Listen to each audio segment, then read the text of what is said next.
Hey everyone, it's Lisa Ingalls and Kim Carpenter coming to you from Austin, Texas, where we've just finished 5 days of strategic planning for Wake Up and Change the World. And we just have gotten to the end of our amazing 5 days together and decided, you know what, let's make a real quick video and let our community know, like, what are the 5 key things that you need to be doing in your strategic planning over the year, whether your year-end beginning is now or in a couple months or June, whenever. So I'm going to hand it off to you, Kim. Great. So where Lisa and I wanted to start with you is in your big vision. So what is your big vision? This is something that it's important to set out at the beginning of your work, and it's also something that's really important to review every single year. What are you doing and why? What's important in your business, and how will that business be growing and impacting the world, and what difference you want to make?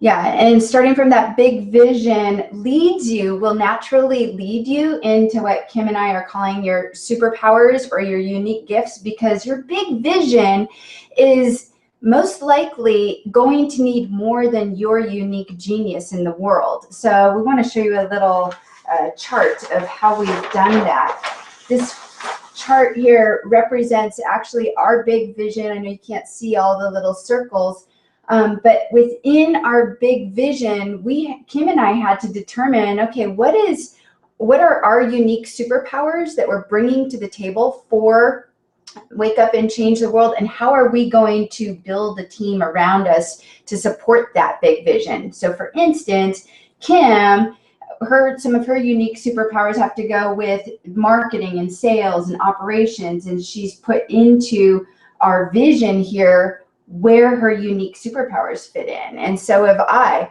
And then you can see we have little stars around the ones that both of us know are not our unique superpowers. And we're going to need to build a team of people that have those superpowers. Yeah, so it's just equally as important to know what are your superpowers as what aren't your superpowers, and identifying those things so that you can build a team to fill those gaps.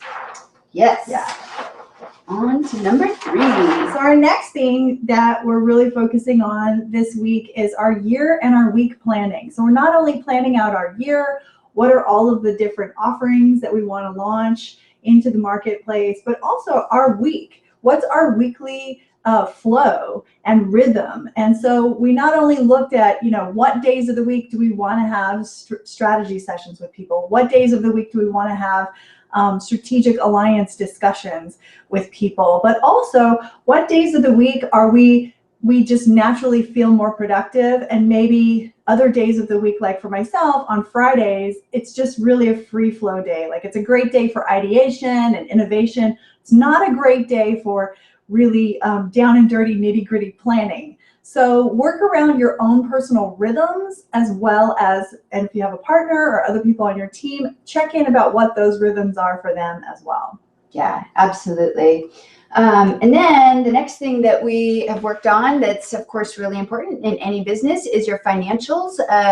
We know that for evolutionary entrepreneurs, especially as solopreneurs, it's not always the most fun thing to look at the financials. Definitely when Kim and I were doing our superpowers, we're like, we need other people to fill in the gaps here on the financials, but at least we're aware of that.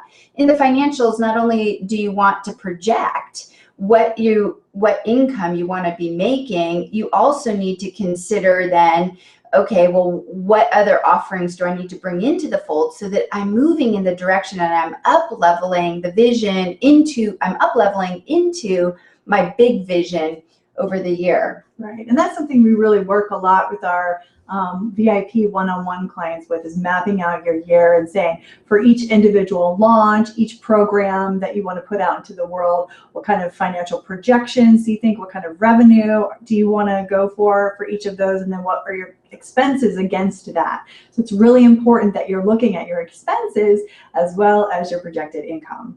And then the last thing, this is kind of a next level step, but something that you really can consider even at the very base foundation of your business, is building an advisory council.